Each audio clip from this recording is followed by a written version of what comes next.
Technology द्वारा बस यूं चुटकियों में हल हो जाता है।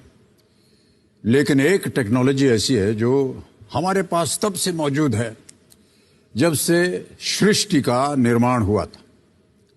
ये टेक्नोलॉजी आज भी वर्ल्ड की सबसे एडवांस्ड टेक्नोलॉजी है और इस अद्भुत टेक्नोलॉजी का नाम है मां। देवियों और सज्जनों, मां दुनिया की वो टेक्नोलॉजी है जिसका न तो कोई विकल्प हुआ है और ना ही कोई विकल्प हो सकता है। ऐसी कोई भी समस्या नहीं है जिसका समाधान उनके पास ना हो। ऐसा कोई समय नहीं जो उनके पास हमारे लिए ना हो। उनका कनेक्शन किसी बैटरी या तार से नहीं होता, उनका कनेक्शन दिल से होता है। और इस टेक्नोलॉजी का जो कवरेज एरिया होता है उसे नापना मुश्किल ही नहीं, नामुमकिन है। मां की जो सबसे खास बात होती है वो है उनका स्नेह भरा स्पर्श।